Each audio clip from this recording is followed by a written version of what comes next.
Oh, when will you grow a sack?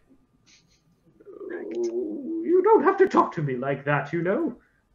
So what? The judge awarded things in her favor. Yes, well, I suppose we could pay her a visit, pop in, see if she'd be amenable to letting us borrow it. Or just go and take it. Yes, we could just take it. Yes. That may be the first good idea you've ever had. What was I saying? There is a key.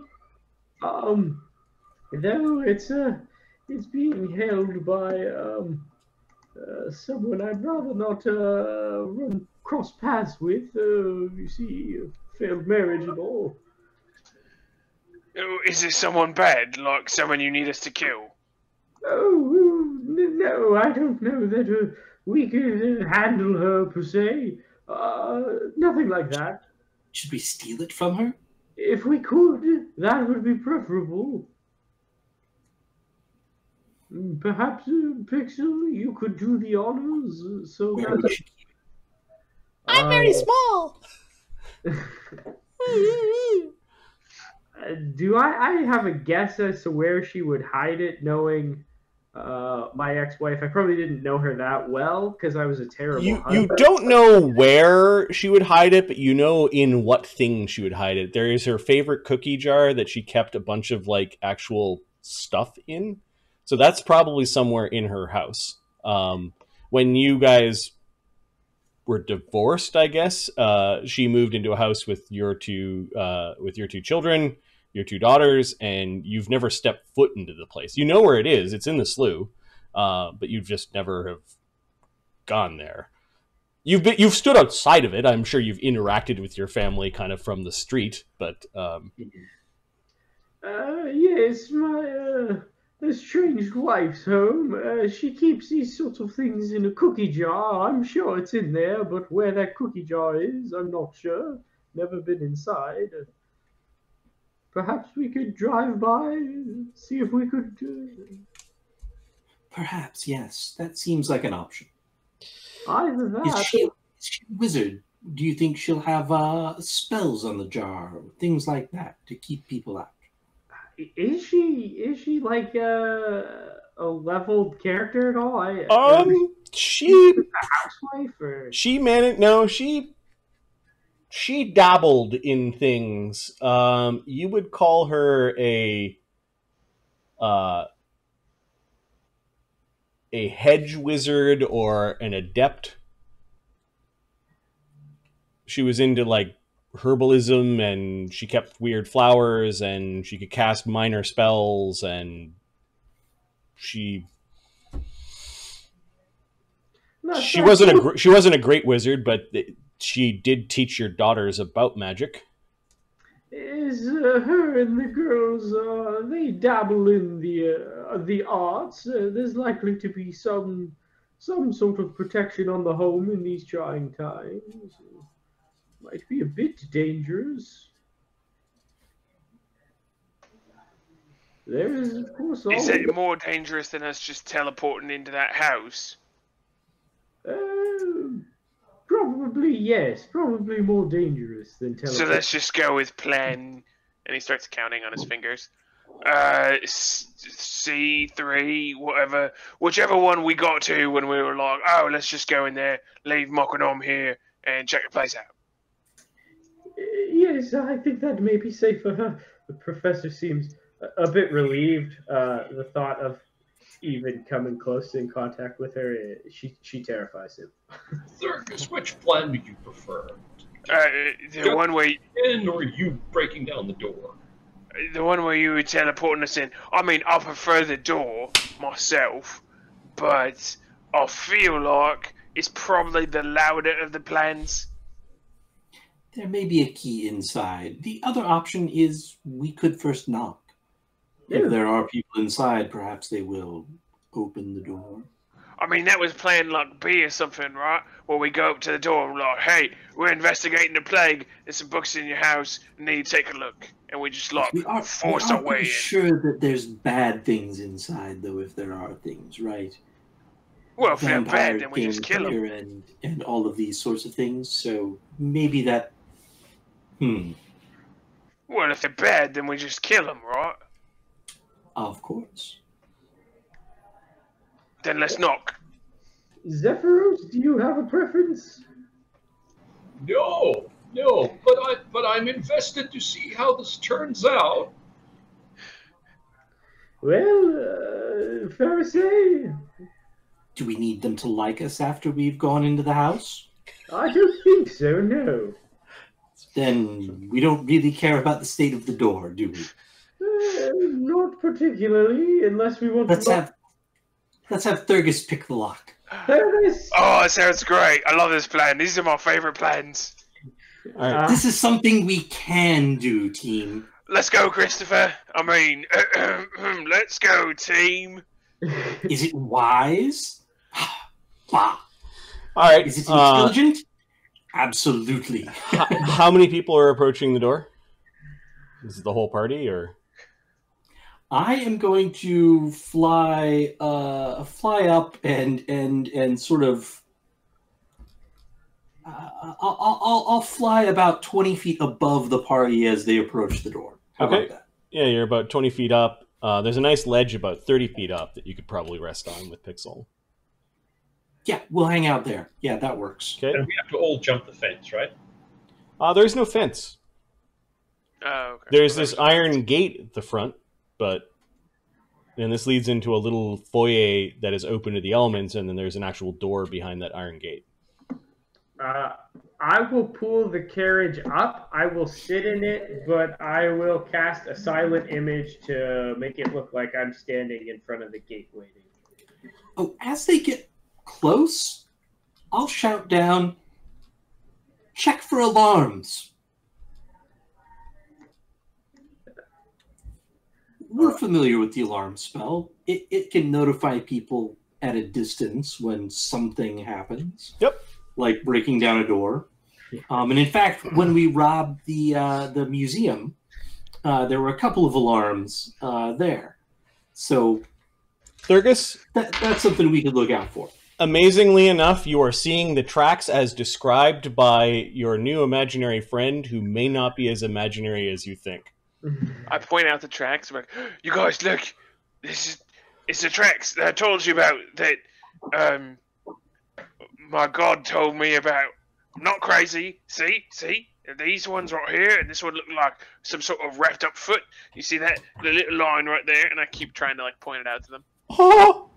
7 on my survival check? Yeah, I don't see it, but... The thing that Christopher missed is that there's a bunch of broken weapons that have been swept up to the sides. Some of them are really old, and some of them are new, and it looks like they've been like shattered. There is a broken sledgehammer. There's also a great axe that is in pieces. What type of material do they look like they're made out of? Well, they're all the sledgehammer is like old and rusted into the into a patch of grass. The great axe is it is definitely steel, but it is some savage culture that crafted the haft from bone of some big creature. I look at the weapons, and then I look at the professor, and then I look at the gate, and then I look at the weapons, and then I look at the professor. The gate is perfectly wrought iron steel mix. Is that thing magic? Is it gonna like shatter my sword or something? There are no marks on the gate. In fact, there is no signs of even rust on this building that might even be 200 years old. Skepticism intensifies. In fact, you're having a hard time finding any chip or crack or mar on the building itself. Pixel, you're noticing this is like there should be like weather-worn areas, and no, the edges of the stonework that you're sitting on are as crisp as the day that they were Mason. Does this look at all like the monument we saw in Baba Yaga's hut? That shattered swords? No. No, not stylistically so. That's not a good sign. This thing is pristine. Oh, Very pristine. lean out the carriage window and cast detect magic. There was a family saying now that's coming to your mind while you're seeing it. When you look after the house looks after you. Oh, old saying of the family, when you look after the house looks after you. It seems it'll keep you quite safe.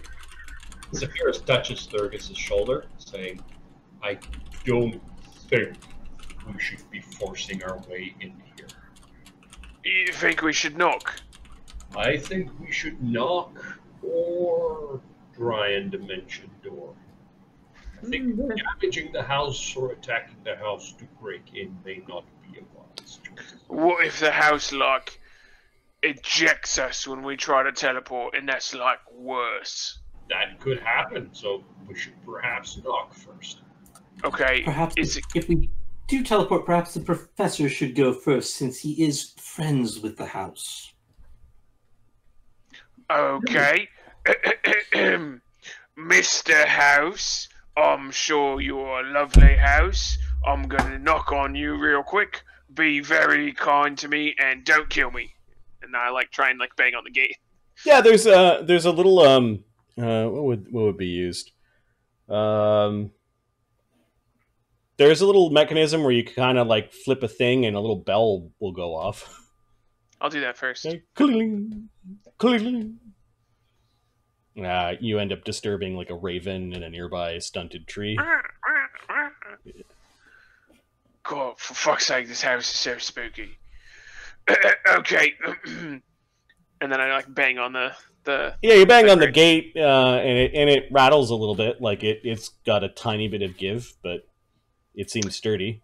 Does it go in or does it go up like a portcullis? No, the gate will come in. There's enough space, and I can give you a top-down view of what you're looking into at this point. If we scroll map down, you guys are standing in front of this gate, and then there are doors on either side, and these gates swing open. In. Okay. And there's a noticeable lock, and the lock has been built in a way that the lock kind of separates on one of the sides, but when it's in place, it actually locks, and there's a keyhole. It's a big honking iron key that would go in the front. Can I detect magic to see? Yeah. I can figure out what this is. I have some idea from as a kid, but let's try. Given that this is your family house, I'm going to give you +2 on your rolls related to the house. Just go ahead and add those.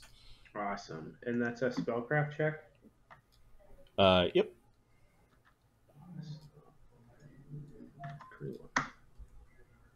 34. You are catching a multitude of auras, and I'm just going to move your tokens from in front of there to the top-down view.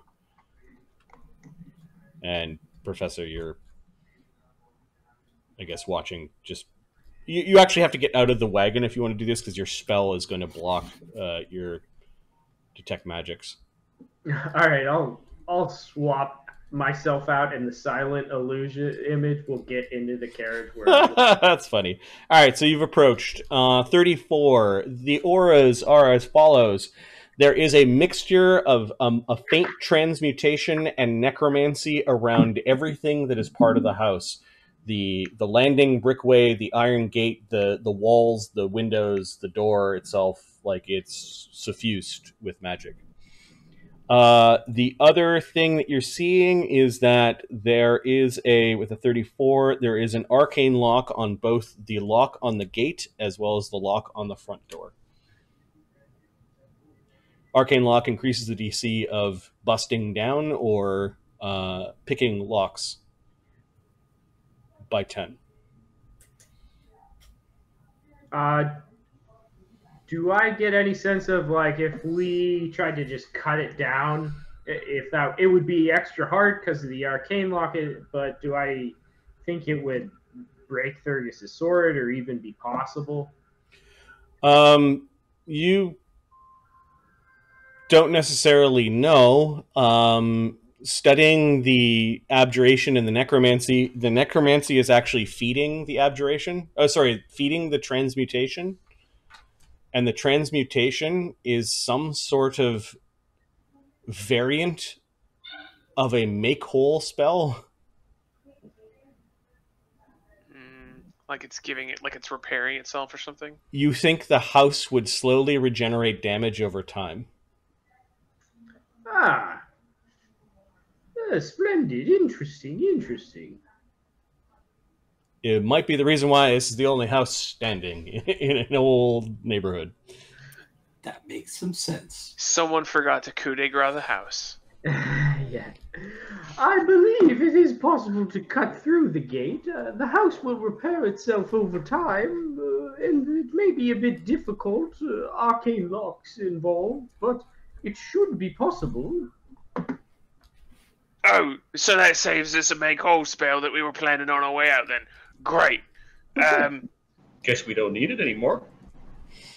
Okay, are we doing this my way then? Have at it. I start swinging. Okay, you start swinging, and yeah, your adamantine sword is cleaving through even magicked steel quite easily. You do notice that it is regenerating, and 5 damage that you're doing to it per round is being restored to the house.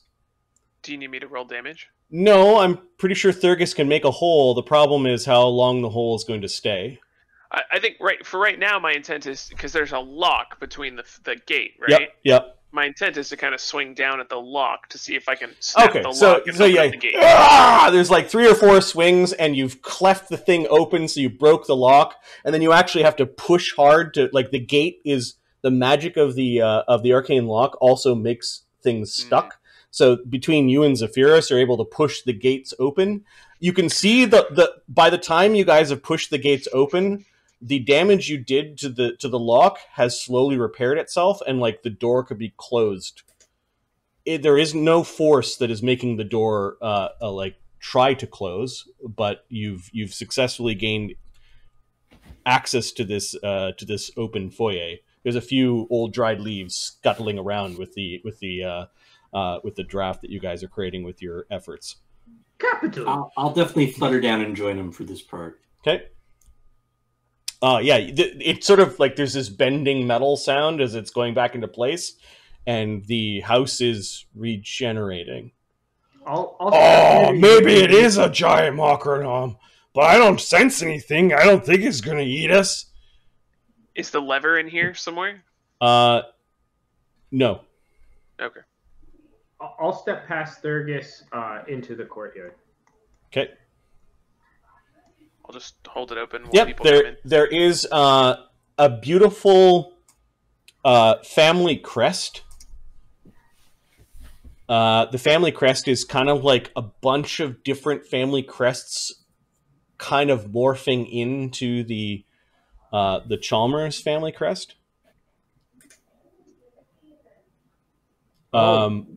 Put my hand on it and run it across it, lost in memories. Okay. You've learned a lot since you've paid attention to details of your home. Give me a knowledge nobility.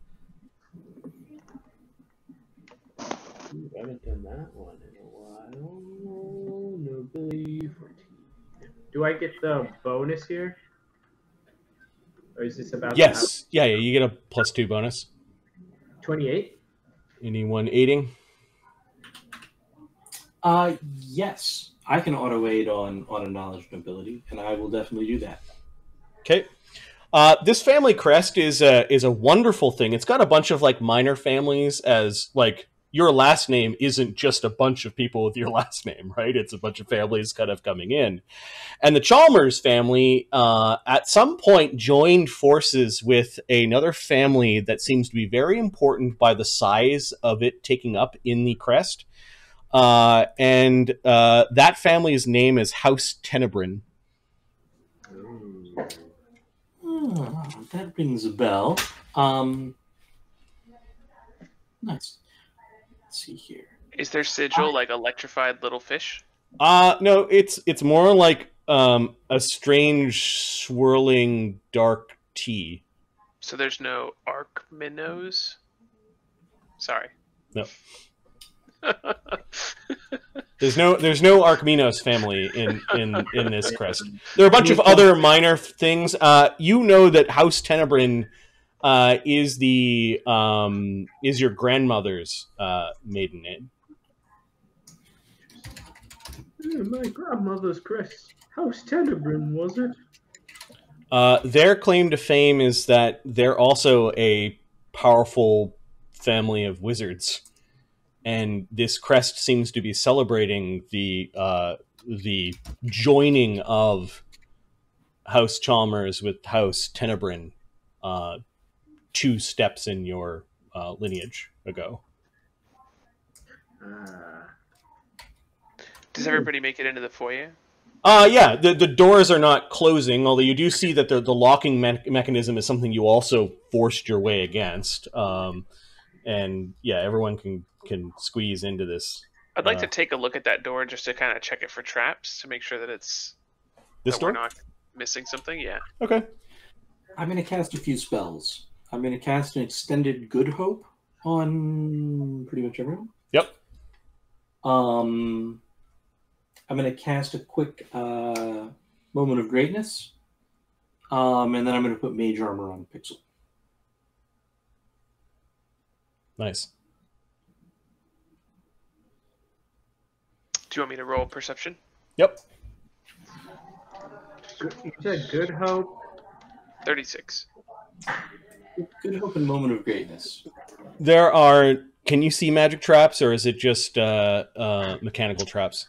I don't have Detect Magic right now, so I would need Detect Magic to be able to see magical traps. You can't disarm magic traps without trap finding, but you can find them. And I actually don't know if it requires Detect Magic to be able to find it. I always assumed that it did. No, if you have trap finding, you can find them even without Detect Magic.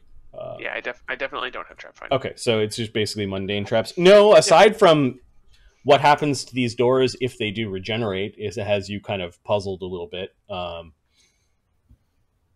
There's definitely a locking mechanism that controls both doors. Like you'd be able to put one key in to unlock both doors, and that's probably where you need to surgically strike with your adamantine greatsword.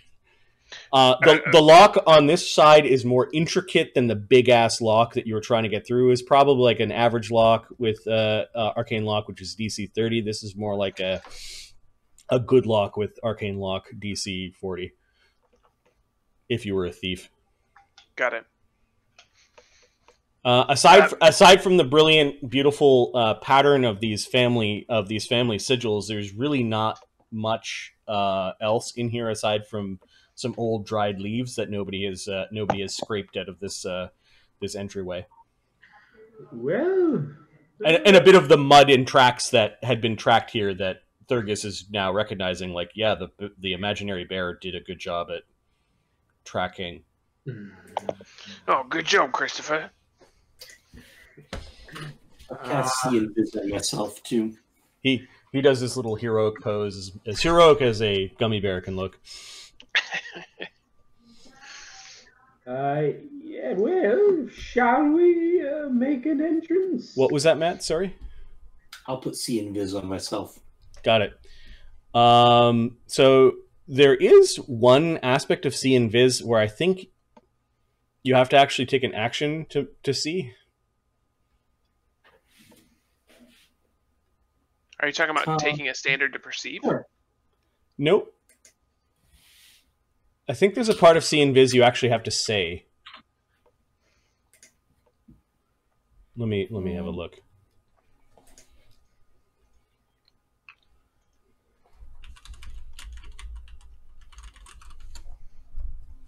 I thought it was just 10 minutes per level. You saw stuff that was invisible. Or ethereal. Yeah, like Wall of Force. Yeah, which would allow you to see the difference between invisible and ethereal. Okay. So I think in the previous versions you had to actually concentrate on ethereal. Ah. Okay. Pharisee, you see the goddamn bear sitting on Thurgus's shoulder. Oh. Oh. Interesting. Yes. All right. Go ahead. I'll wink at it. Okay. It doesn't like you looking at it and climbs the back of Thurgus's back and like sits on his other shoulder. Every once in a while, you get this little bear like peeking over Thurgus's head, looking at you. Sit still. I'm trying to open his door. I'll start swinging if nobody stops me. Yeah, the blade carves through some of the beautiful, intricate family sigil through the lock, and you could hear the whole thing kind of pop. It should have sent some of the metal spraying to the ground, but it is quickly like regrowing, and you have to wrench the doors open before the locking mechanism Seal shut. There is a grand foyer entrance. There are a number of shields and placards of all the families, and maybe even some more that are depicted in the family seal on the front door. Off to the right-hand side, there's a lot of muddy tracks, most of which are these weird wrapped feet of large creatures. Not large creatures, but like hefty, medium-sized humanoids that seem to just track mud into here. Thurgus, at this point in time, you can see that some of their feet end in like more like claws instead of like toenails. Like my claws? Like bear claws? Or like they're raptor talons or something? Yeah, the claws are in the front of their feet. Their feet are too slender to be ursonal. Okay. Are they Izumi? No, these are big. They're big. They're like Okay. male orc size figures. Okay. Ignoring the tracks, I will step forward and say, gentlemen, lady, gobbler, welcome to my ancestral abode. And I will gesture in as I step forward and do one of those motions. Yep. You do notice that somebody has recently pulled off like the very dusty, almost like sheet-like blankets that were put over the shields. Like somebody has recently pulled them down to reveal the family lineages. Zephyros going to cast mage armor on himself. Okay. Any other interesting nobility in here that kind of rings a bell? The thing of interest is that you're pretty sure that these people only marry with other magical wizard families or families that have had wizards in them. Like you're not seeing one in here where you're like, that family didn't have a wizard. Mm-hmm. There seems to be an almost like great veneration of these two families. Again, the appearance of the two crests joining of House Chalmers and House Tenebrin seems to be celebrated by the design. And with your magical sights and poking and prodding, the family crest for the Tenebrin family is actually half of a shield.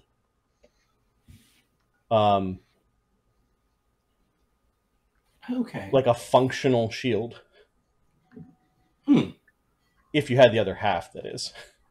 Mm-hmm. Mm-hmm. And that is radiating magic. As you can see, the Tenebrins played a significant point in my family's history. Really smart merging of the families. The shield it's like a big kite shield almost. The shield for the Chalmers half looks like it was recently taken from its place because you can kind of see like this dirt outline of where the thing should be, and then there are actual family crests. But it looks like somebody had stored a magic item here, and only half of it remains. That half is magical. Not too useful without the the other half, but interesting. I'll lean in forward. Oh, yes, you're right. And adjust my monocle to use one of the 3 times per day identifies. Okay, give me a spellcraft check. Do I get the +2 from it being house related? Yeah, you might have even seen this shield in action. And that ability I just used gives me like a bonus to this check, right? Identify is typically +10. Yeah, there it is. All right. If it's as per the spell. 46. Okay, this is called the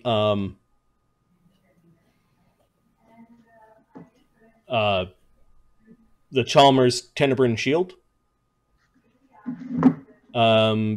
You think that the Chalmers Shield protects you.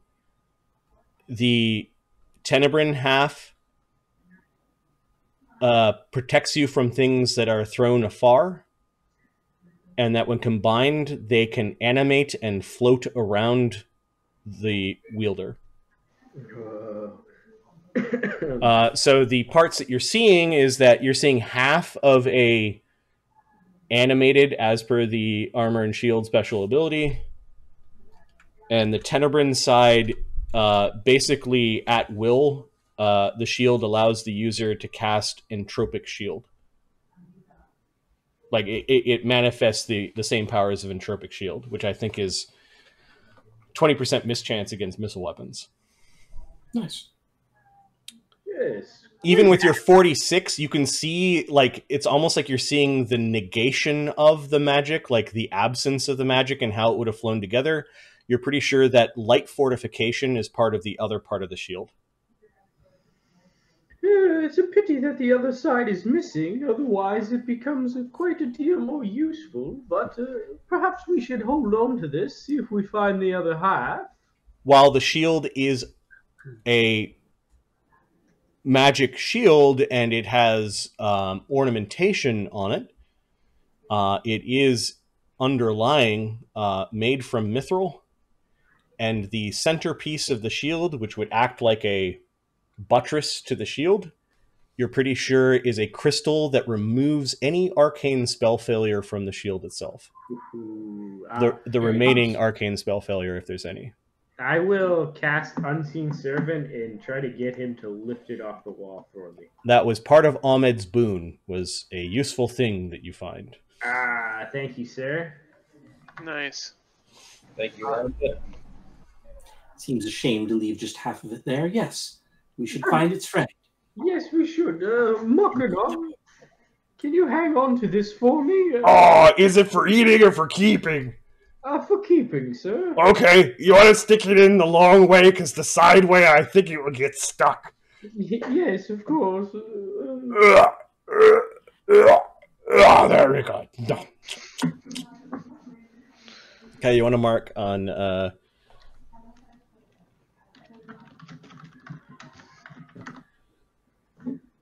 Yeah, on Mockernon. Let me pull him up. Is that functionally a heavy steel shield? Yeah, it's a heavy steel shield mithril. Got it. Which I think is... Mithril reduces it by 10, the arcane spell failure, which I think there's still 5. The crystal basically, when placed on armor or shield, reduces arcane spell failure by 5. Nice. Yeah. How do you spell Tenebrin? I'll just spell it in chat. So we're calling this the Chalmers Tenebrin Shield. Tenebrin.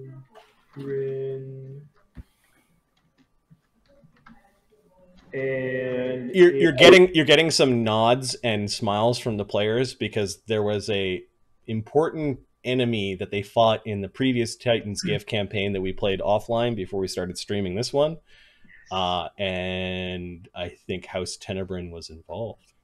I think it was indeed. Mm-hmm. I just looked it up on my other campaign character sheet for my own edification. Yep.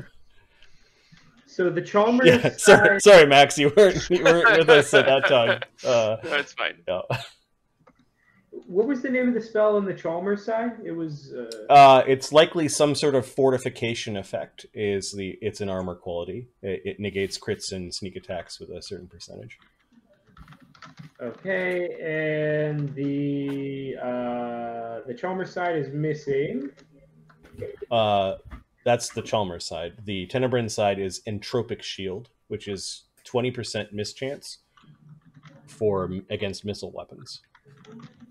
And that part's there, though. That part's there, yeah.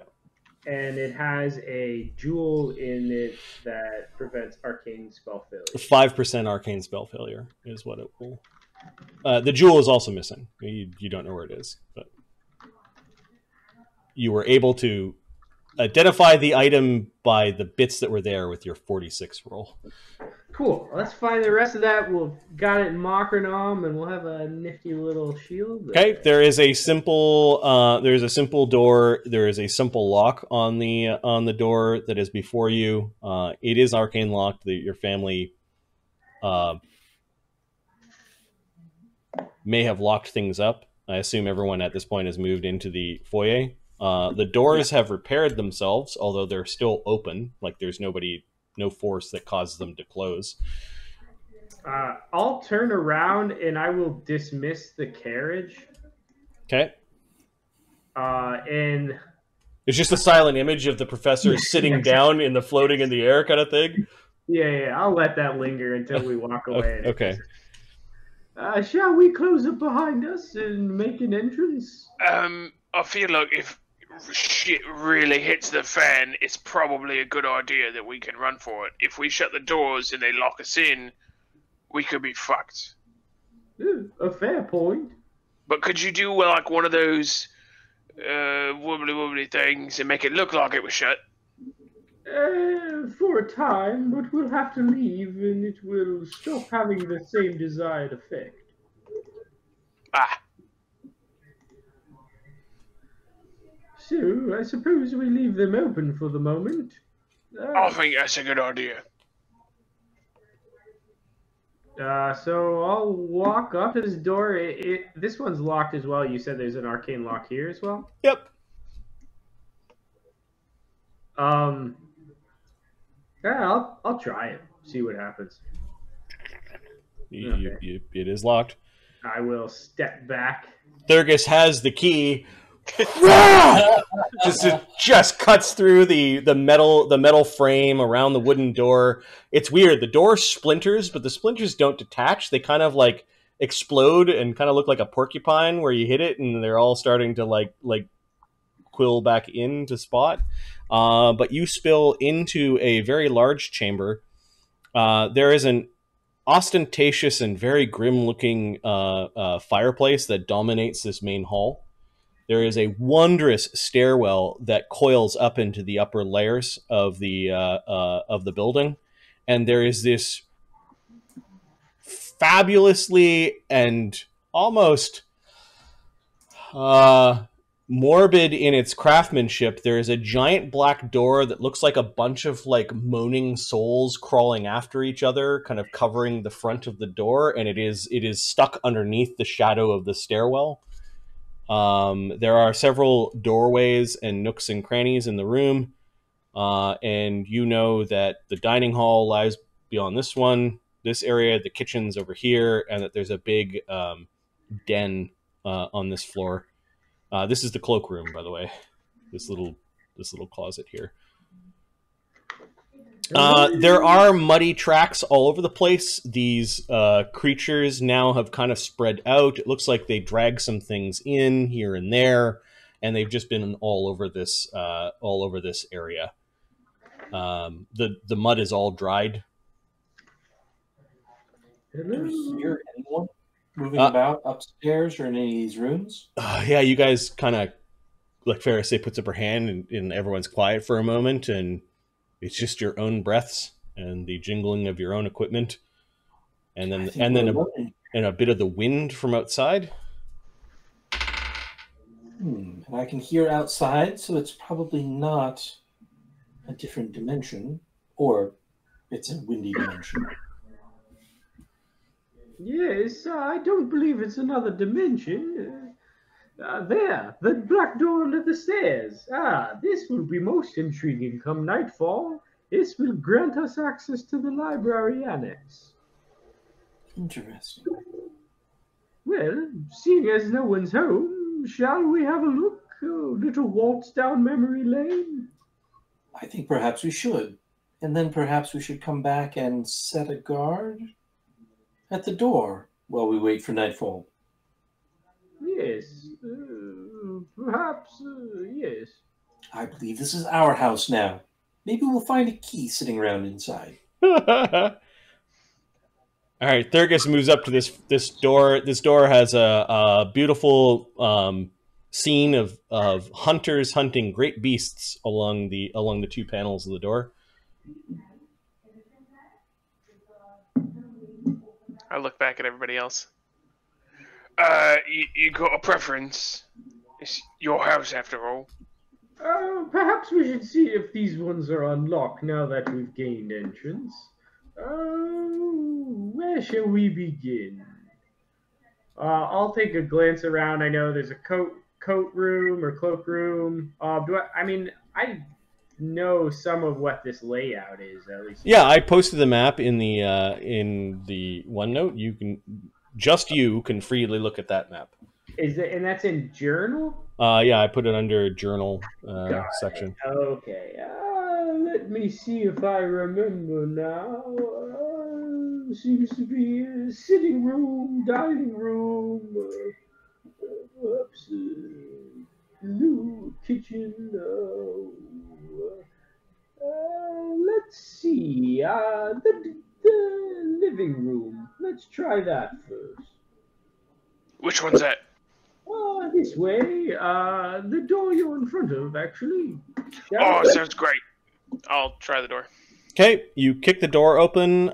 There's a room full of furniture. All the furniture has like these heavy dust-covered sheets over them. There are a multitude of stuffed animal heads along the walls, including 3, and these are full and full-sized and kind of sitting along the ground. You immediately identify them, Thurgus, and I guess Verisay, Knowledge Nature, as dire wolves. There are 3 stuffed dire wolves in this chamber. Do they have the same shaped paws as the tracks with the claws? No, these are animal tracks. The tracks that were leading into the main hall. Some of them did come into here. It does look like the tracks have been disturbed, perhaps by muddy footprints such as your own. There is a very garish display of hundreds of antlers, kind of like overlapping each other, kind of in this big display above the gigantic fireplace. There's some old leather seats and like a smoking table. There's like a big table with leather seats. You're getting the sense of the smell that this might have been somebody's cigar lounge. And there are implements of hunting across different cultures, perhaps the pearls kind of along the walls. There are some heavy display cases that look like they've had many objects removed over the years from them, but the cases themselves remain. And peeking out from underneath from the dusty covers are these jeweled-eyed, very ferocious-looking direwolves. They're covered in dust, though. It doesn't look like they've been moved in a century. I'll walk around the room, sort of letting my mind wander through the memories. Okay. You remember sitting here, running in here because you thought the animals were neat, and sitting upon your grandfather's knee as he told you about life and death. You remember him giving you a particular lesson.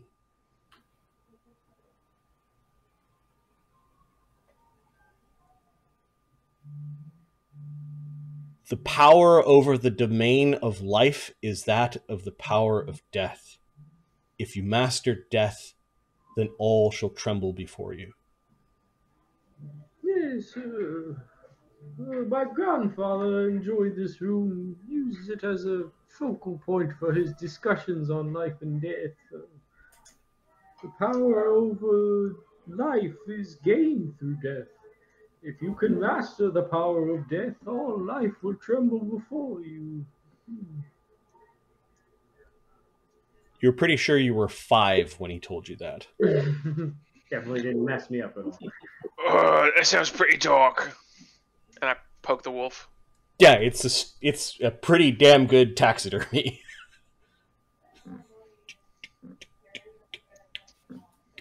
You said this place like comes alive and stuff at night, right? No, there are peculiar oddities that happen at night, yes. I stare at the wolf. Who wants to take bets that this thing tries to kill us when it turns dark? I squint at it. Let's keep the door closed. Do you They know? don't look like they can open doors. I think that's a good plan.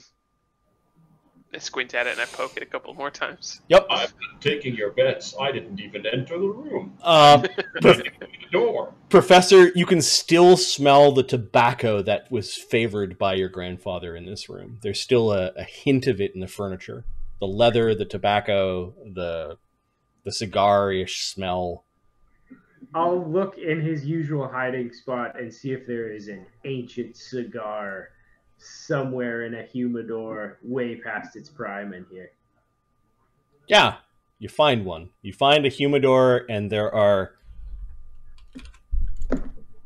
4 cigars that are really, really old that are in this. I will pop one in my mouth, dust it off a little bit, pop it in, and I will light this bad boy for the remainder of the tour. Oh, wait. I'll cast Purify Food and Drink. Oh, hell yeah. Thank Okay. you. The really flaky cigars have a robust recovery, and it is like they were rolled yesterday. Oh, hell yeah. Most kind. Can I offer you one? Yeah, you know what? Why not? Okay, so the two of you sit in these very comfortable leather chairs. It's delightful.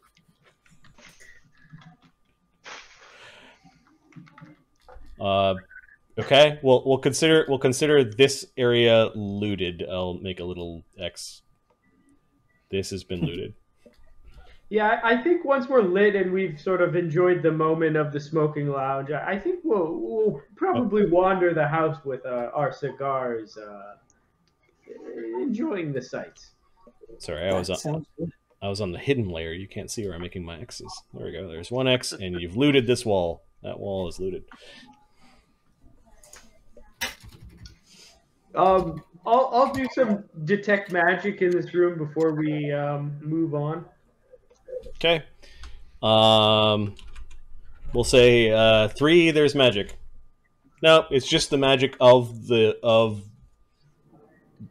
place. The furniture. Some of the furniture is not included in this. Like the furniture is old, well worn and used. Surprisingly, the taxidermed dire wolves are not radiating magic. It doesn't seem the dire wolves are magical, at least. Do I know if they any story behind them from growing up?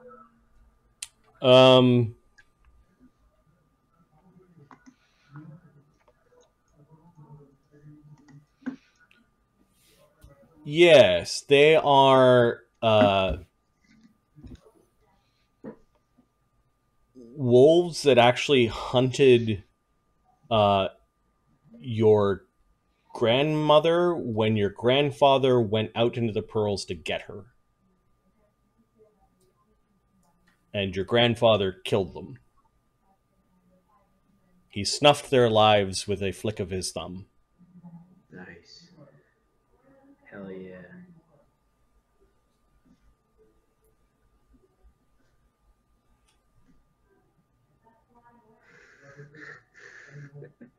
I don't know how to feel about that, Marty. the last campaign, as I recall, my character had a great fondness for wolves. Yep. Shall we continue? I'll say, sort of, after doing a lap of this room. More rooms to explore. The house is quite large. Puffing on my cigar. Mm-hmm. All right. Which one is probably the smallest? Let's try and leave as little behind us as possible. Do you have an unseen servant, or did I accidentally drag that from the... No, I do have one. I summoned him when we were in the foyer to Got it. Shield off, so he'll just follow me around. Okay, where to next? There is the dining hall, somewhat interesting, but I say we make for a more substantial floor. Off to the second floor. Let's see what my grandfather's old study has for us. Okay, so you guys go up the stairs to the second floor. Immediately you tense up as there are 4 figures kind of guarding the upper floor. They do not move, but they are archaic-looking suits of, well, I guess full plate on stands. They are carrying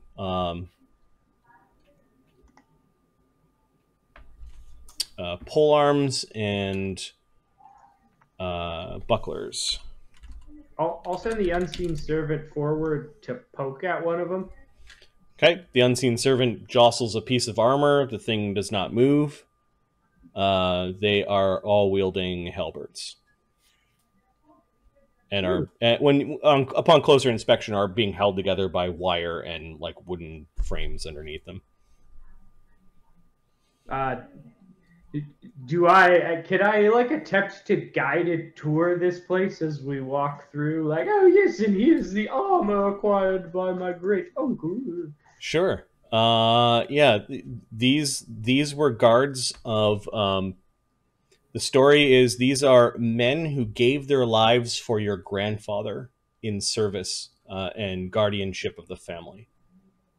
Yes, great stand-up chaps, really knew how to support noblemen. You and your brother always believed that the spirits of those guards still inhabited the plates of their armored forms, and that they would come alive at night to wander around the house to patrol.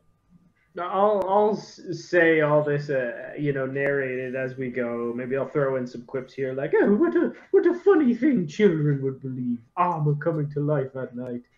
Any of those tracks belong to these guys? No, the muddy tracks kind of ended along the stairs, as there's a little bit of carpet along the stairs. But the creatures did come up here.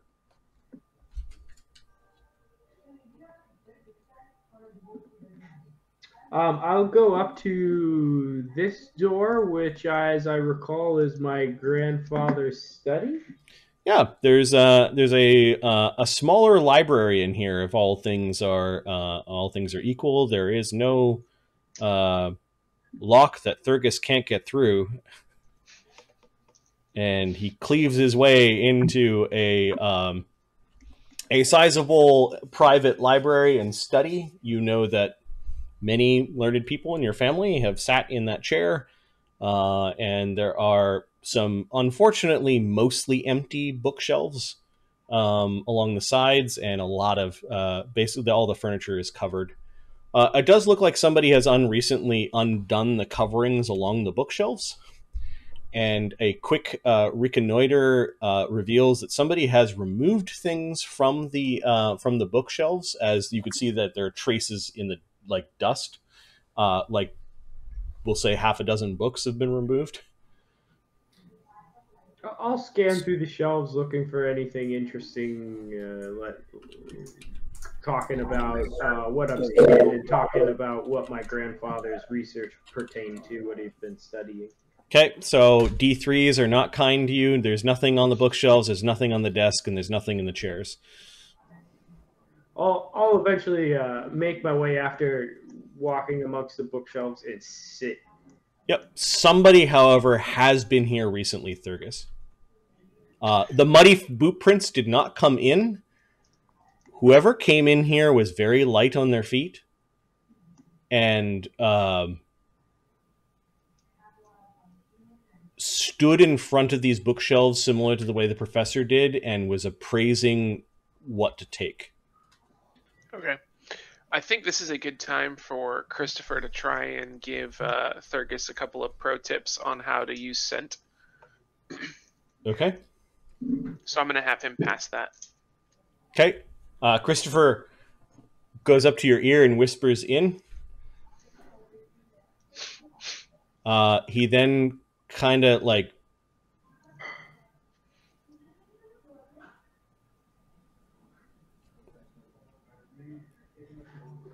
he goes, hey, hey, hey, hey. What? And when you said what, he kind of horked a little bit of him into your mouth. And you're kind of like sucking on it, and you feel it kind of moving up into your nostrils, and then it spreads out, and all of a sudden you can smell really well. Oh, that's interesting. Oh yeah, you can smell the blood of creatures. Oh, let's kill something. That's a very interesting way of putting it. Right. And I'll kind of go around the bookshelves and try and see if I can decipher whatever it was, if it was light on its feet. Tracking by scent. Awesome. Okay. Give me a survival roll, and Christopher is going to auto aid. Makes me hungry for gummy peach. Oh no! Showing me candies that I can't eat. All right. Would this be a tracking check? Yeah, this would be a tracking check by scent. D20 plus survival. You said plus an aid? Yep. Plus 5. For competence when tracking. 37. Okay, so underneath the party's smells, you do smell something that is a combination between spoiled perfume, embalming fluid, and ancient death. Okay, so I know I've said a lot of weird things today, but I need you guys to take a seat, because it's going to get a hell of a lot weirder. Just bear with me. I'm pretty sure I smell like... Bear! Kind of, I know, it's pretty good, right? I'm pretty sure I smell like a hint of embalming fluid, maybe like some spoiled perfumes. Just out of curiosity, Professor, you didn't like, I don't know, kill your wife and bring her back from the dead, did you? And then she was like, moseying around the house while you were gone. 37 is more of a man's musk perfume. It's not like a flowery... It's like a musk. No, I take that back. It's probably male. But there's a hint of like, and now it's confusing you, there's a hint of makeup as well. But like, also makeup? What if it's like an undead person that's trying to disguise themselves with some makeup to be alive, like a lotion or something? Sounds likely, doesn't it? What if it's that Archminos bloke who's got a lotion thing, he's disguising himself as a person, but he's really dead? Oh. Ooh. I'll say, sitting back in the desk at this point, well, that seems possible, yes.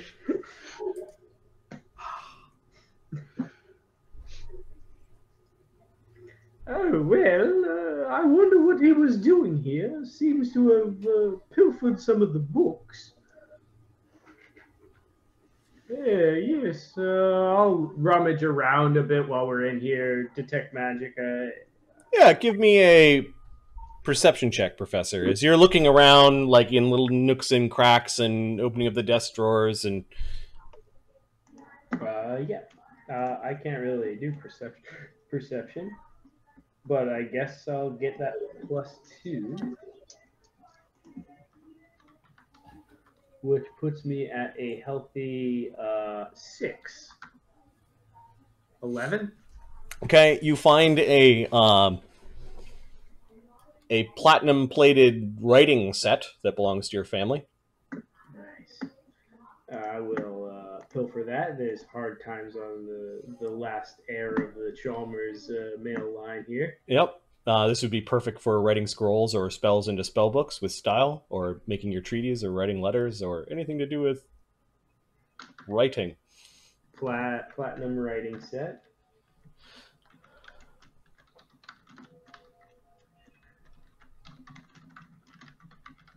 Something that old, well made, is probably worth $300, and it is of a craftsmanship that would allow for enchantments. I don't know what you'd put on it, but a continual ink enchantment, so that you don't have to pay for scrapping sure. It's where magic becomes science, right? It's like, it's well understood, and we do things to make our lives convenient. Well, that is the study, I suppose.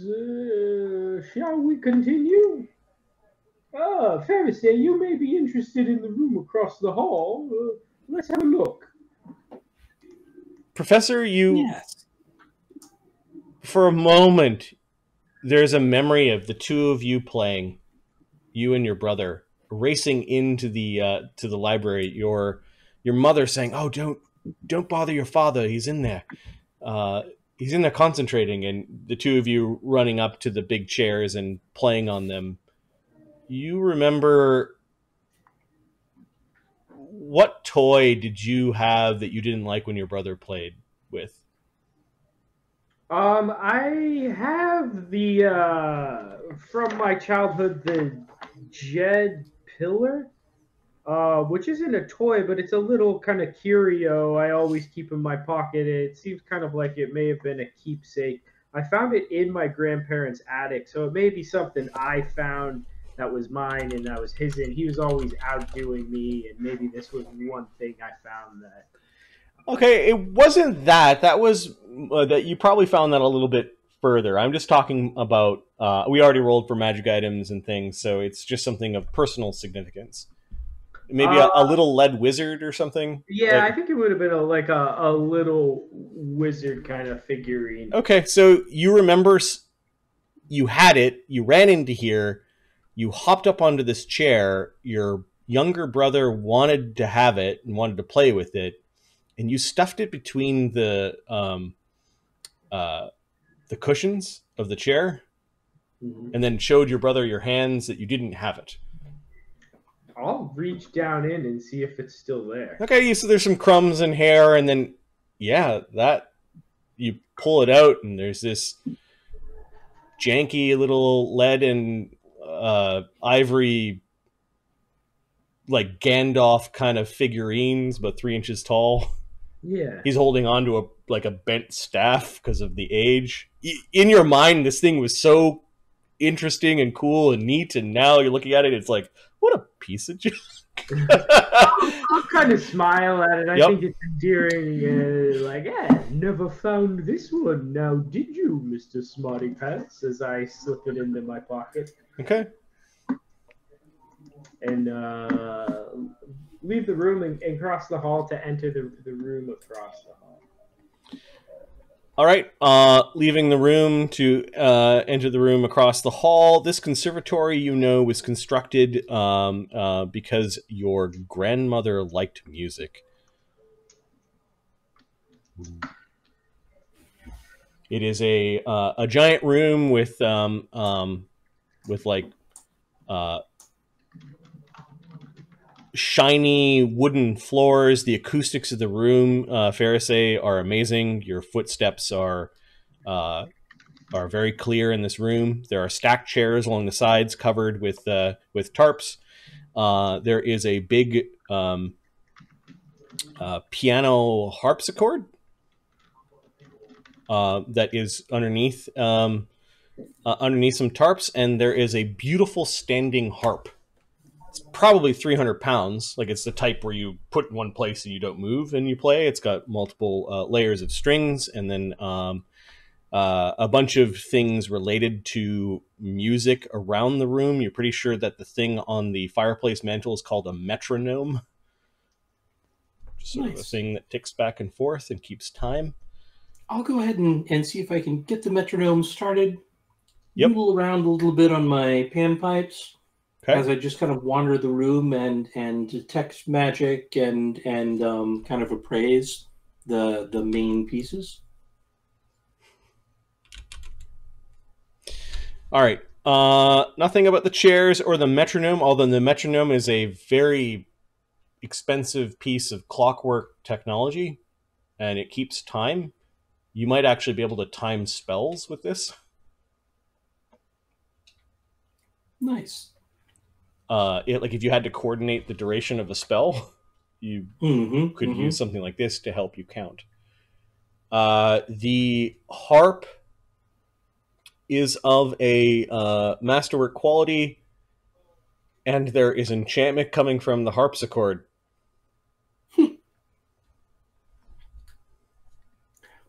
I'll play it just a little bit. I'm not amazing with string instruments or keyed instruments or anything like that. I don't have any particular skill there.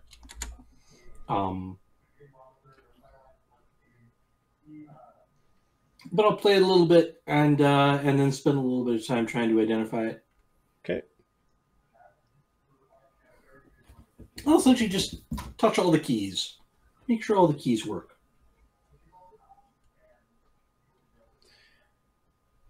Yeah, the keys do work. Let's see.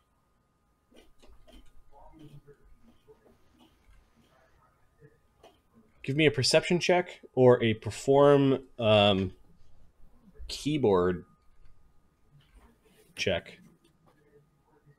We'll go with perception. 27.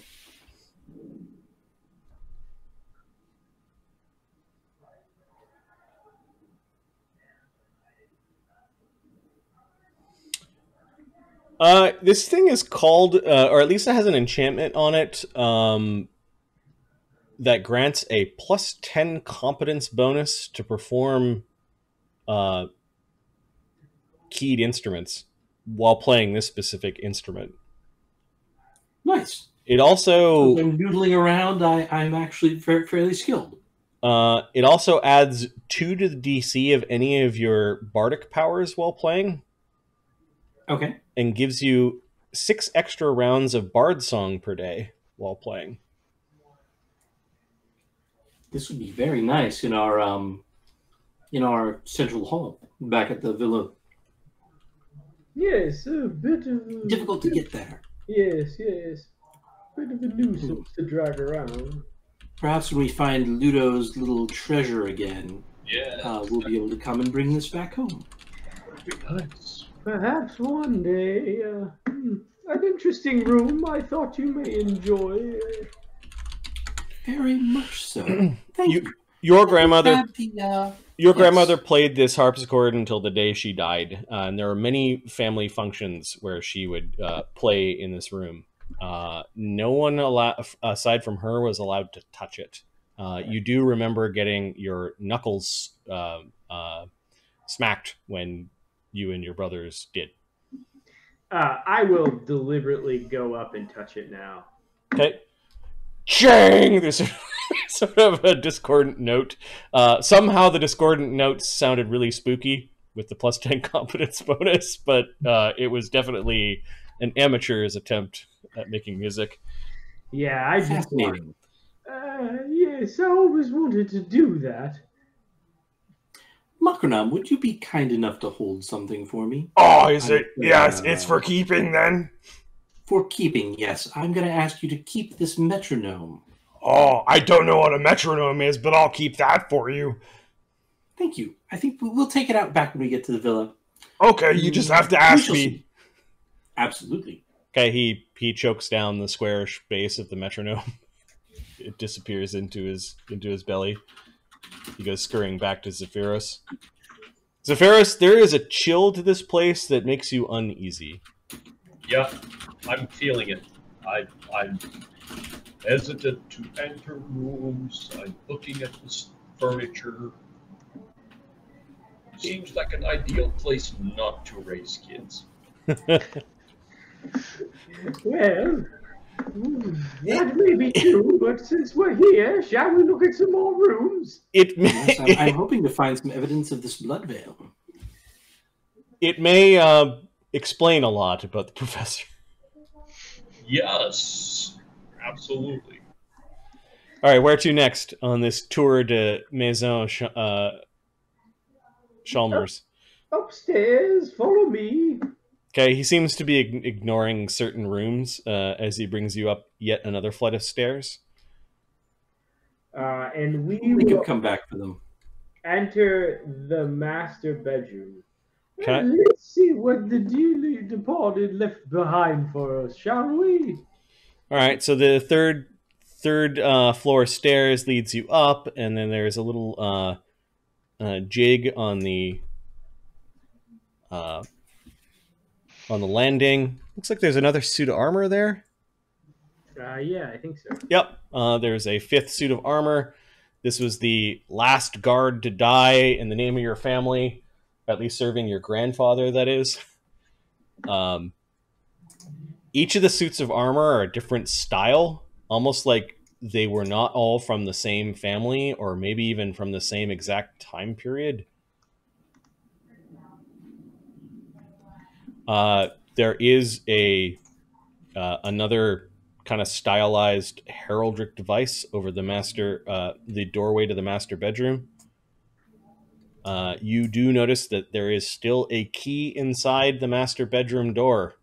Ah, splendid! This key will likely unlock all of the mundane doors in this house. It is not the iron gate key, but it will unlock the anything in the internal part of the house. Not the call it the sword. Are there any tracks that lead up to this door? Do we have any reason to? Oh, you're smelling Mr.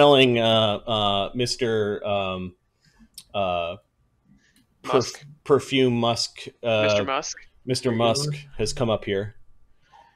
You think that the muddy tracks from those creatures have continued even up these stairs. No, sorry. Where does that stairwell? Is this the top of the stairs? I think it's the stairs. I think it goes one more up, doesn't it? I'm trying to find how you get up to the attic. Oh, Give me a second. Yeah, there is like a second kind of stairwell.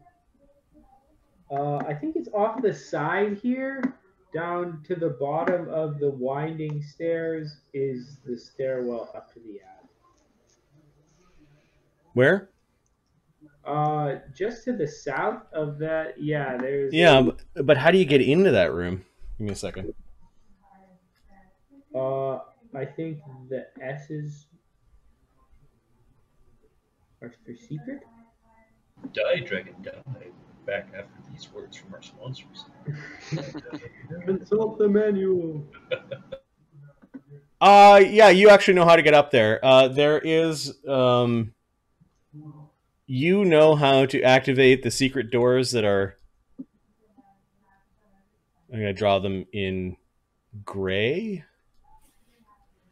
There's a secret door here and on the other side that lead to the stairwell to the attic.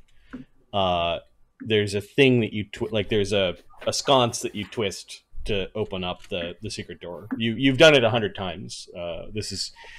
There's part of you that doesn't want to go up to the attic because while your bedroom that you shared with your brother when your brother was still around and you still lived in this home, or when you came to visit, is up there, and it'd be neat to see the room where all the old furniture is stored, where the disappearance of your brother happened, is also in the attic, and your apprehension is beginning to raise as you're getting closer and closer to the room where your brother disappeared on that fateful day because of your actions.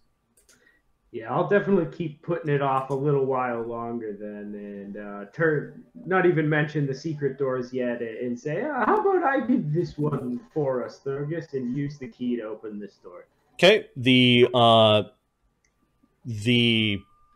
master suite lays before you. There is a a dire tiger pelt that is on the ground.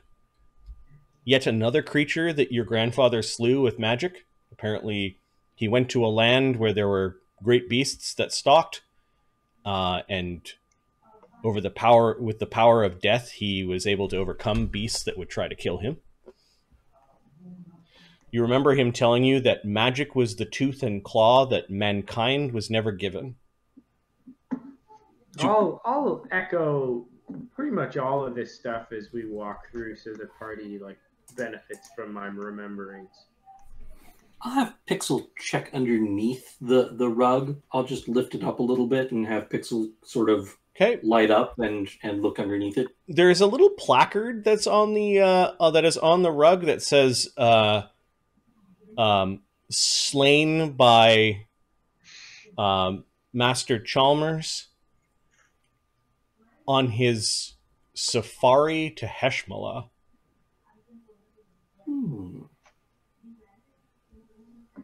Interesting. Chalmers seemed to believe in Heshmala as well. Perhaps it is real. Well, the note says he's been there. I'll walk over this way and say, Thurgus, I believe you were looking for a speedy escape in case of emergencies. This may be the trick for us. you find the dumbwaiter. It's this little kind of pantry door, and we'll say that the dumbwaiter. I don't know how many floors the dumbwaiter. Give me a second. 1, 2, 3. Yeah. The dumbwaiter is currently on the first floor, so you can kind of see down as much as the light will allow you. There's no lock on the dumbwaiter. I'll raise it up and see if there's anything in it. Okay. Yeah, there's a bit of a crank that you kind of crank it up, and it does it go further up too? It does not. Okay. This is the highest that it goes. The crank is very easy to spin. It can be cranked from all 3 locations. You know this, and there is an old set of silverware with, I don't know, a meal that was never cleaned off of a plate. Nice. That was what I was hoping for. Hungry, anyone? You find silverware. I don't know. It's like $100 worth of silverware. I don't know if you're looting that. Purify food and drink. Oh, yes. Oh my God, yes, do it. I'll take a bite. Okay, I'll do it. Some really old Cornish hen has been restored upon really ancient bones. It's like somebody ate half of it and kind of sent it back. Ooh, and there are a couple of dried seeds that turn into plump but suspicious grape cherry tomatoes. I'll take the fork, stab one of the cherry tomatoes, and eat it. It has a peculiar taste, although it does give you nutrition. Huh. Dinner is served. Ah, yes. Well, then, if we can't fit out the dumbwaiter, I suppose we could always try the balcony as well. I'll say and unlock the balcony. Okay, so the door does open up. There is a latch on your side that reveals a balcony that overlooks the ruined neighborhood on the outside. Beautiful view, isn't it? Sure.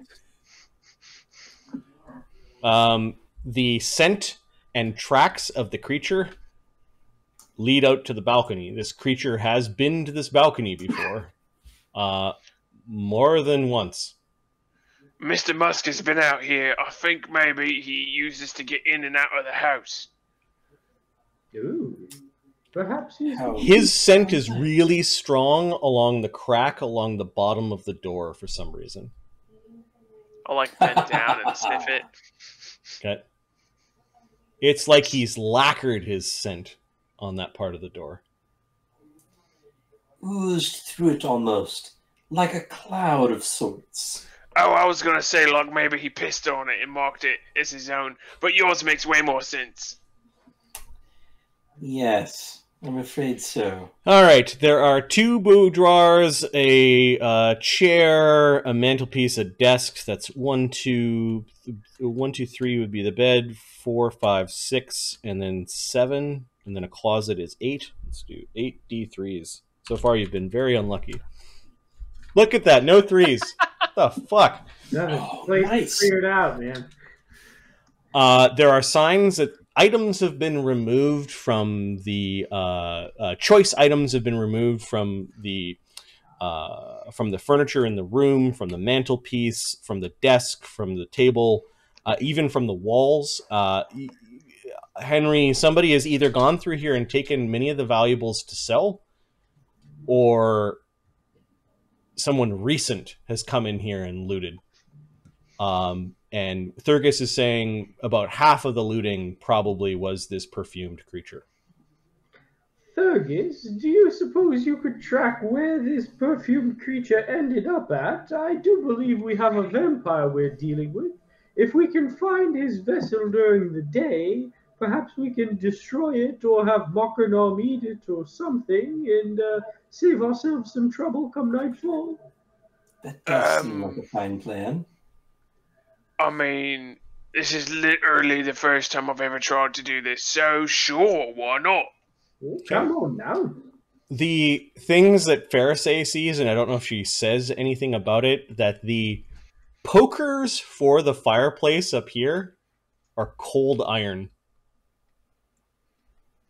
When you were flying around, Pixel landed on one and went kind of flew off, and I don't know if you're taking the cold iron poker set. It's an unfriendly place, this. Do satyrs dislike cold iron? I think most Fae that have damage reduction have cold iron damage reduction, so yes. I don't think the satyrs in our valley would like this very much. We could take it back to the smithy and melt it down for other stuff, though. Yep. Perhaps. If you want to have it, Zephyros, you're welcome to it. My friend here isn't a big fan of it.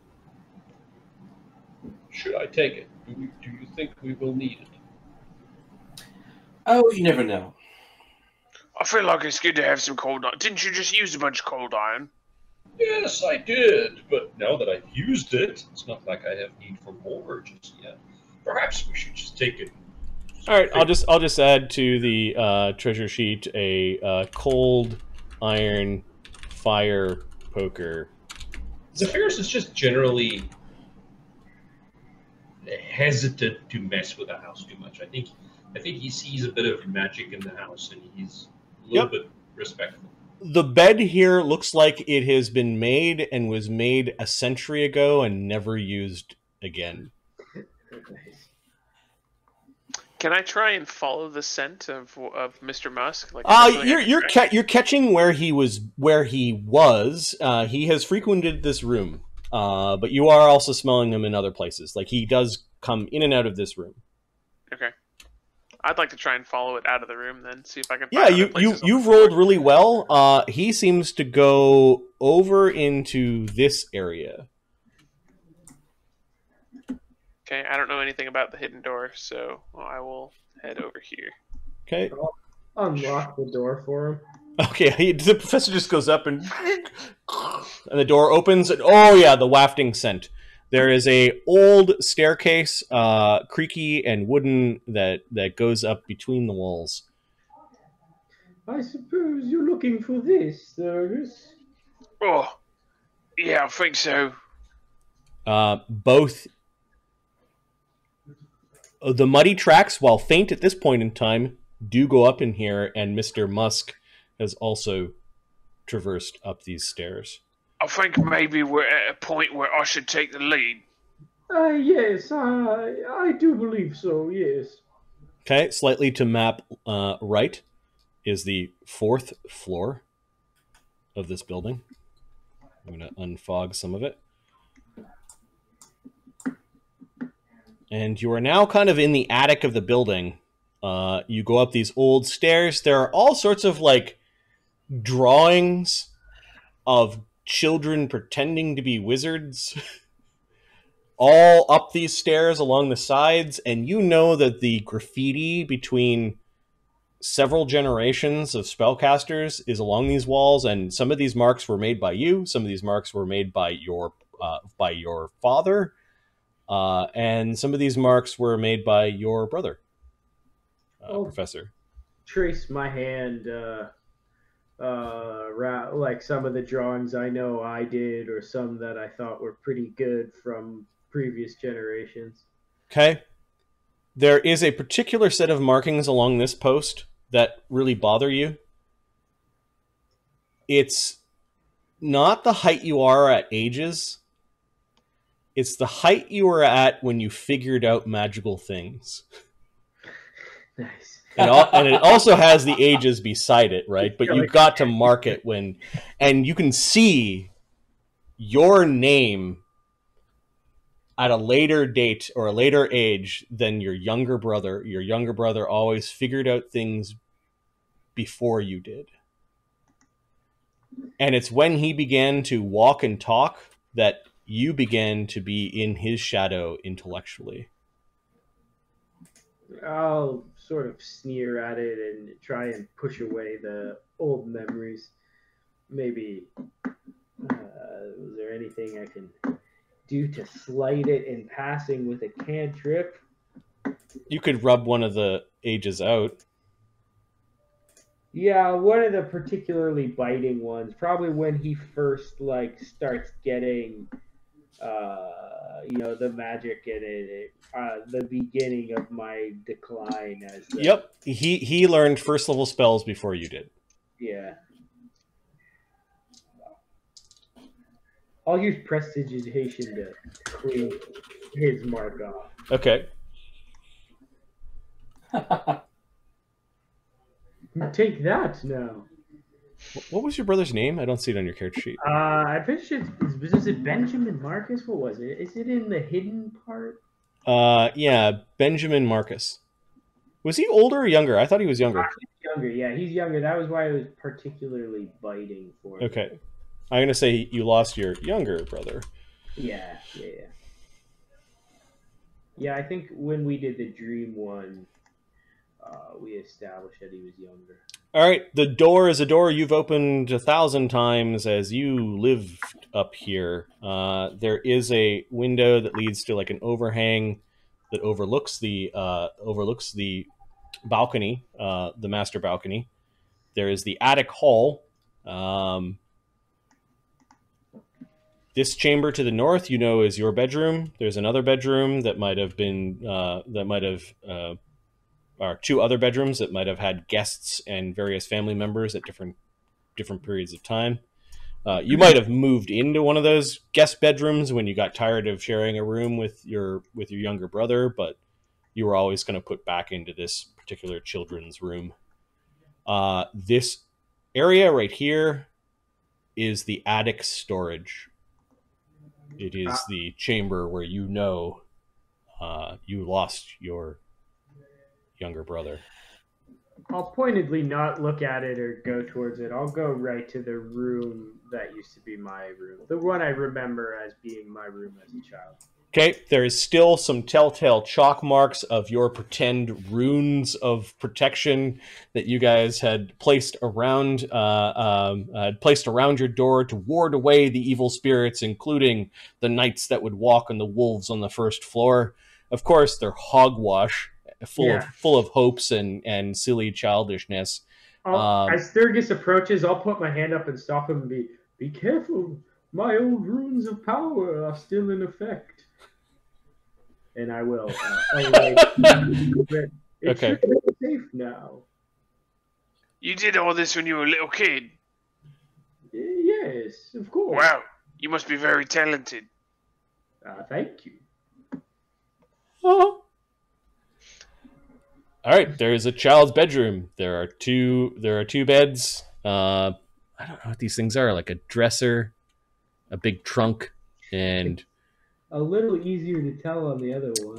There's some I don't know what this is. Just a pile It's of like clothes, man. a pile of broken toys. Or clothes, maybe dirty clothes. Yeah, it's just old moldering stuff. Somebody made a pile here that you don't recognize. It looks like Might have maybe been clothes that got tossed out of the dresser when it was getting looted. yeah. It looks like some rats have maybe made their home in it at one point in time, and then they died. Everything, Food and drink. everything is covered in dust, and the furniture here was not of a quality that people would have cared to put tarps over. It's like children's dressers and that sort of thing. So it is covered in dust, and it looks like somebody's quickly tossed this place. There's an old fire vent that you know that you've melted lead figures in. There are all sorts of carvings on the bedposts and chalk along the walls where you guys thought you were actually learning and making spells. Let's see if there's any magic in here. Yeah. You've been unlucky so far. Wow, that is something like 20 D3s without rolling a 3. This place is cleaned out. I'll look to see if I had any secret hiding spots in this room. That Okay. I only know. What personal effect from your childhood do you find of yours, and then what personal effect of Benjamin do you find? Ooh, that's a good. Think you go off to college and leave all of your childhood junk at home, kind of thing. Like what would you have left in your childhood bedroom? Yeah. Oh man, that's a good question. Feel free to chime in with ideas, guys. Yeah. Anybody got any ideas with that? I mean, I feel like you'd have like one of those ghetto notebooks where like a lot of kids have scribbled drawings. It's like their first sort of like, oh, this has got all my cool sketches in it, but it's like a terrible spell book. It's got like pictures drawn in crayons and like all the silly runes on it. Sure. And flip through it. You find your first spell book / journal / wizard things. It was you wanting to be a wizard, and before you learned how to make spells, you would put things into your book. It was your first journal, and it's got all sorts of silly, childish things in there. But there's this inkling of a thought that there may be some insight you made or observation you made as a child that may have some insight to this place later. So yeah, your childhood journal. The last time you wrote in this journal, you were 11 years old. Yeah, I'll definitely briefly thumb through it and pocket it afterwards. It's been attacked along the sides by some moths and things, but somehow it survived between the two mattresses where somebody had stooshed it. And I feel like Benjamin Marcus's keepsake is a lot like just better. Mine's kind of this janky journal of all my thoughts. It's scattered and crazy like the professor's. His was probably something like nicer and more together. Yep, his was his spell book, but it contains a real cantrip. That's awesome. Sure, but I'm also going to add something else. So not only did his book did he copy your idea, but his first cantrips are in that book, and you actually caught like it radiated magic, and then the second thing that you caught was kind of stuffed into the book like it was used as a really poor bookmark, is a spent wand that your grandfather gave to Marcus. To Benjamin. Son of a bitch. Yeah, that's the thing that really fucking gets me right there. Now you get angry all over again. It has no magic to it, but you remember him running around like pretending to cast spells and actually casting his cantrips, pretending they came out of grandfather's wand.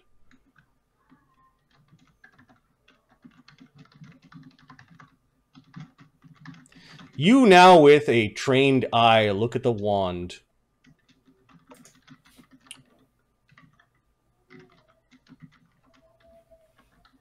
Yeah, what was the spell in it? The tips of the wand are made from...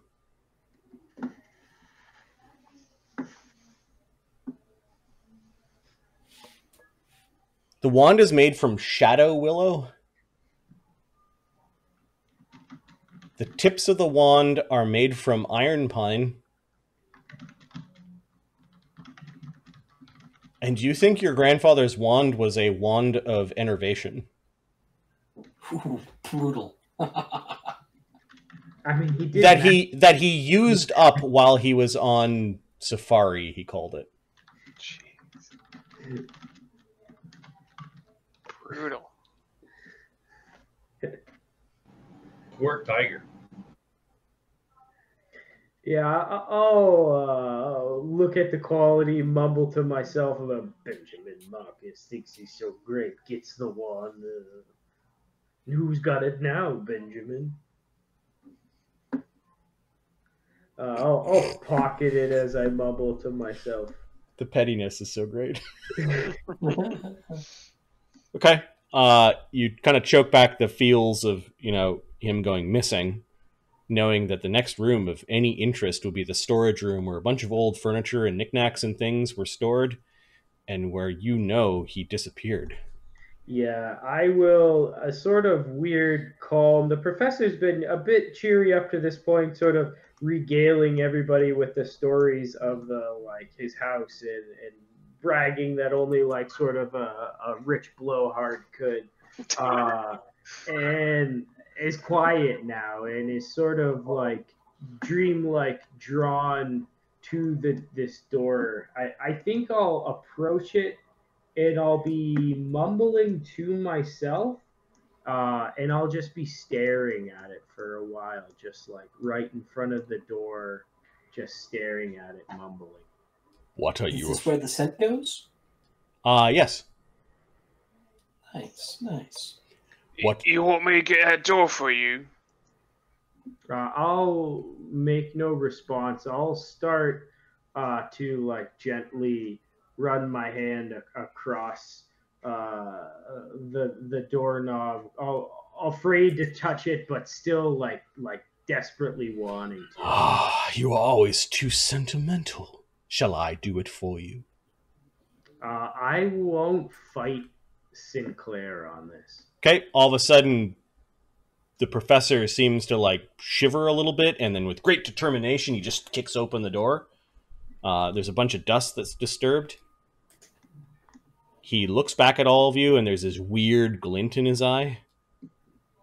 Thurgus, you are smelling the smell of not only the perfumed guy, but the tracks of these... there is a really earthy smell also to the tracks. And there's a really bad, sour,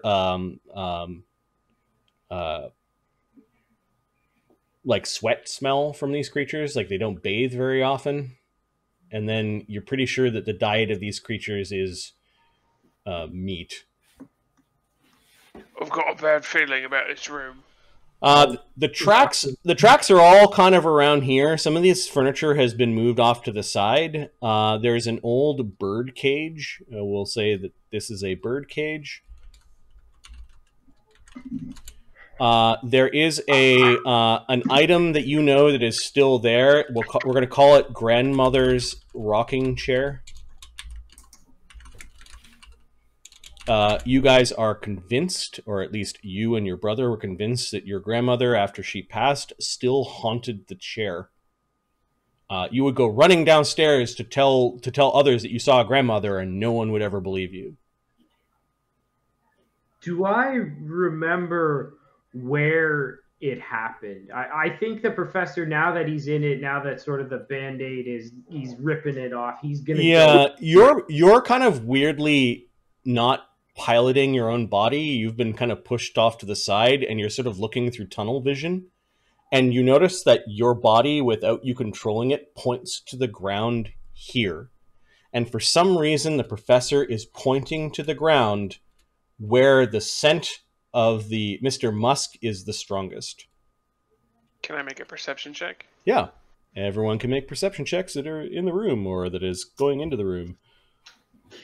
Can I do anything, or is Sinclair in control? Sinclair currently is in control. You can perceive. I don't think I'm feeling... Well, actually, do you want to just drop perception for all of us? Oh, yeah, I can do that too. Yeah. Perk. Guys, I rolled okay, but... Have a good night. Have a good one. Drop me off later, man. Well, oh yeah, it's the same. That's the same rule for me. That's awesome. Okay, Pharisee, with your that's unfortunate, Neil.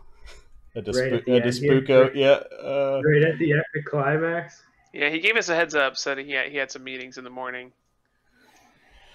He rolled a 13 though, so Pharisee, you can see that there is the outline, like there is somebody sitting in the rocking chair.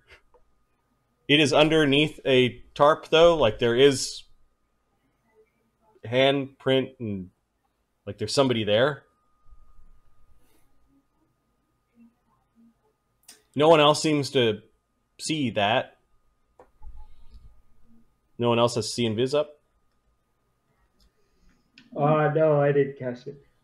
Okay, and then 27. There is the sign of a magical mark, kind of like the outline of a door. Here. oh, nice. And there's a little switch. You and your brother knew about it. It's just a little thing that flips out and it has like a little nail in it.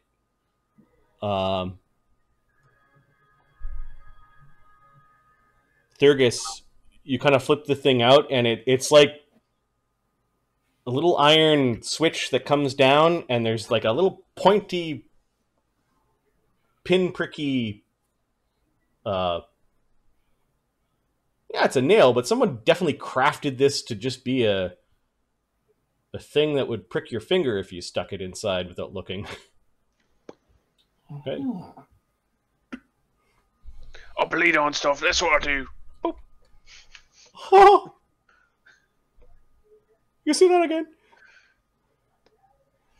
Your blood, it pokes the skin. There's a little drop of blood on it, and the blood disappears into the metal. You got a really weird house. It does kind of trace down the wall, like kind of behind some of the paint, but nothing else happens. I think it wants a particular type of blood. Oh, you'll want to be able to see invisible things if you want to see your grandmother. Just Chalmers, does Sinclair react to any of this? Does he do anything? Sinclair, you notice him looking at the outline of the door. You're an idiot. He didn't disappear. He went in there. Ha ha ha.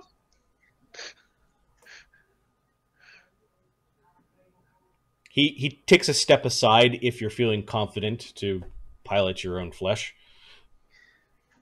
I will step forward and I will prick my finger on it. Okay. Which finger? I guess. Okay, sure. I'll go ahead and prick mine on it. A pointer, I guess. Okay, so you prick your finger on it. You do see that the magic disappears. It kind of traces down behind, like there's some sort of rune or the rest of the device is behind like a layer of paint. But you do see it kind of glowing through the layer of paint along the wall. There is a kind of a groan from the wall, but nothing happens, nothing shifts, nothing moves beyond that. Oh, it didn't work. And then Push? Pharisee tries, is what you're saying? Oh, I was making a joke about which finger because. Oh, I see which finger. I'm not going to try it. Gotcha. I get it now. I'll push. Yeah, the wall is a wall. It doesn't even feel like there's like a crack for the door. It's like it's completely smooth. I'll cast detect secret doors and focus on this till I figure out the mechanism. Okay. So the professor casts spell and steps back. It requires blood. It requires blood at night. Of course. Professor, your grandmother is in the rocking chair. Is she fucking what? You may want to give yourself the ability to see her. I'll cast see invisibility and turn around. Okay, there's the silhouette of an old lady sitting in a rocking chair underneath the very dusty cover. Grandmama, is that you? I'll say as I slowly step forward. It's me, your hanky boy. Pixel and I'll start peeking under other things and detecting magic. Thurgus snickers. Grandmama? Yep, I'm just creating a token. Give me a second. You actually feel the room get much colder as you approach. It drops about 20 degrees.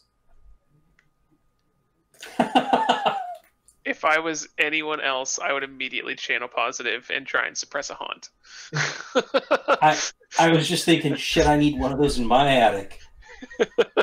Chilling out. 20 degrees? Oh, man. Right now I can go to sleep. Grandma! The shooting and the chains are a little bit to deal with, but really cool. Old house, air conditioned. Minor haunt. Yeah. And her name will be Esther. Esther, yeah. Esther Tenebrin. Nee Tenebrin, but... Oh, nice.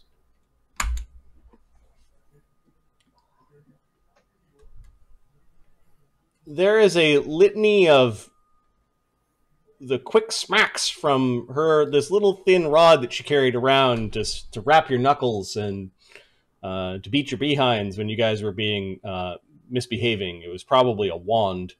But there's like when you say grandmother, you can hear just a flurry of all of her sharp remarks and rebukes of the two of you not behaving.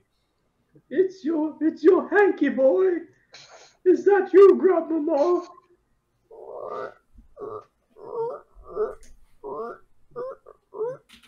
The really old rocking chair is starting to move back and forward. We've come to listen to you play your harpsichord. Oi, fucking what? Is that thing moving by itself? You know how much we love to hear you play. No, I don't think so. Not quite by itself. Okay. It stops.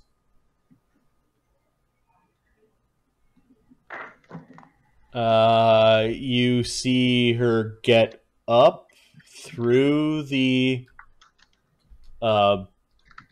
sheet. The sheet kind of collapses, and you could see her horrible visage. There seems to be something, like, you don't know how she died, but there are clues to her ghostly form. There seems to be this black substance that is just pouring out of her mouth. Ooh, it is her though, right? Oh, it's grandmother. It's Esther. It's Madame Tenebrin, the woman who married your grandfather.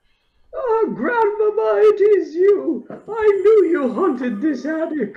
Oh, it is so good to see you again. Give me a diplomacy check. I still don't see anything, right? Nope. I'll cast. You saw the chair moving back and forward, and then you saw the covering move a little bit, and then the chair stopped. Do I get the +2? Is this still house related? Yep, sure. 23. Is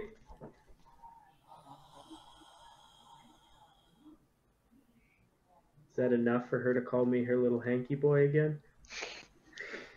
You must excuse the filth, she says. Something was wrong with the recipe.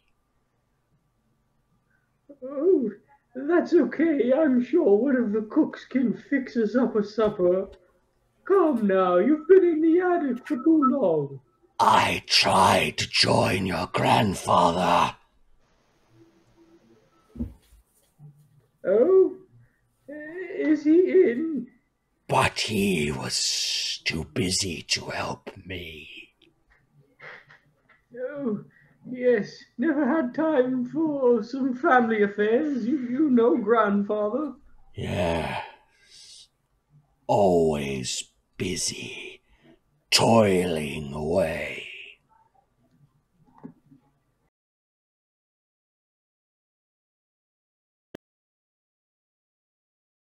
Room, and there's a visible coldness to the air as Professor's having a conversation with some sort of spirit. I look at Faraday. It is so good to see you again. You and your brother should behave. Yes, we won't misbehave anymore, Grandmama. Go to your room and I shall play. Ah, thank you, thank you. Oh, it is good to see you. Your flattery will get you nowhere. You ought to be wizards, not sorcerers. Yes, madam. Yes, of course. On the double. It seems Grandmama would like us to return to our room. She can be quite strict. We are wise to obey her. Whack! Whack! Whack! It's the sound of her whipping stick hitting furniture. You know that she would give you three. She would whack it 3 times as a warning. I will scurry away. I'll follow the professor here. Okay. The adventurers bravely retreat to the child's room. as there is a sort of a cold front that moves, vaguely humanoid shape that moves past the door. It turns, it looks at you with its dead eyes, and black stuff kind of pours out of her mouth all over the front of her weird and very plain, almost austere in its simplicity clothing, and she begins to float downstairs as if she's going to play the harpsichord. Play us a tune. Get this place rocking with some creepy music. Question: do you think that was your dead grandmother? Oh, you don't think it was? It looked an awful lot like her. Or I don't know what it looked like because I couldn't see her, but shouldn't we, like, try to put her to rest or something? She always did like that chair. It seems the most restful place for her to be. All right, creepy harpsichord music begins to emanate throughout the halls. It carries very well, and it is very, very scary. Ah, I always loved this one. Put me right to sleep as a boy. We're gonna Are we hearing the same music? We're gonna say that the harpsichord music is giving you guys a -1 morale bonus or -1 morale to penalty to saves. It is acting like an anti-bard song. That seems fair. That's probably right. The creepy house emanating the creepy music. Yeah, we'll just say it's a reverse bard song. It's -1 to hit, to damage, to saves versus fear, and that's actually modeled in the sheet, because instead of having like a checkbox for bard song, I have a numerical modifier to apply. Nice. You just set to -1, and that will actually work. That's and awesome. Appropriately stack and everything. All right, so you guys sit in the children's bedroom for a while. What are you doing? The ghost has no constitution. She's going to play apparently for a very long time. Let's do you want to go back to that room? Entire upper level. Yes, Grandmama's busy. If we're quiet, we should be safe. Let's be quiet then. we will have to return at night to open the chamber, but I have a sinking feeling that I know what we may be smelling. Okay, Thurgus, what's your stealth bonus? +3. All right, when you start tiptoeing into the room, you actually hear the harpsichord music stop, and then there's a series of 3 whacks from the beating stick. Go back inside. When you go back into the room, the playing resumes. Perhaps you could hold down the fort here, Thurgus, and make sure this place remains safe for us to retreat to. Okay. I think all the familiars of like clinging on to their masters at this point in time. I don't know where. Yeah. Which sadly they have the best stealth. Oh my gosh, yeah. Shall we explore quietly? I fear her wrath if we tip her off while snooping. I think quietly would be a good plan, yes. It'd be good to see if we could find a way to, an additional way to convince her to take a rest, and perhaps a longer rest. Any ideas? Perhaps we'll discover something as we explore. You can do spells silently, so perhaps you can silently cast detect magics and things like that for us. And we can point and maybe write. Yes, unfortunately, perhaps not silent detect magic today. Can't you cast all sorts of things silently? It's a bit more preparation than that. To detect magic, I almost always do out in the open. So. All right, all right. Well, we can perhaps whisper it and it will work. We're not clanking around in armor, after all. Well, shall we then? Okay. I will cast Reduce Person on myself. Nice. So those that have 10 or higher on their stealth bonuses, figure out you can sneak out of the room without having her stop playing. Okay, I should be able to do that then. Mine's 10 normally. Well, as Tiny Professor, I am... I've got a plus 16 bonus to stealth, so that should be solid. Okay, you're going to just search this upper floor? Yeah, I think so. There is a spare bedroom that is beside the children's bedroom. Give me a D3. It's almost like you're looting the dungeon before fighting the things in it. Oh my goodness, there's no 3s. All right, and then you sneak across the hall to another guest bedroom. Fair say. Get it's a weird little... Oh, okay, there we go. Yeah. Find us that one piece of treasure they missed. I can do this. I can roll a 3 on a D3. Hey, look at that. All right. The cold shot. I feel like the babe. All right. A greater minor ring was left behind by a previous guest. It's not bad. I think it's percentile.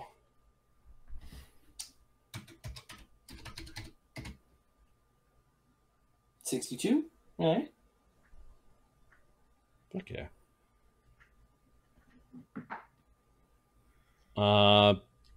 Yeah, there is a little change dish beside the guest bedroom bed, and there are some things in it. Like there's like, I don't know, some really old coins, like maybe 10 silver zymes and 14. I love old coins. 14 copper pennies, and there's a ring amongst them. And with a quick identify later on, you will identify it as a ring of spell knowledge type 2. Nice.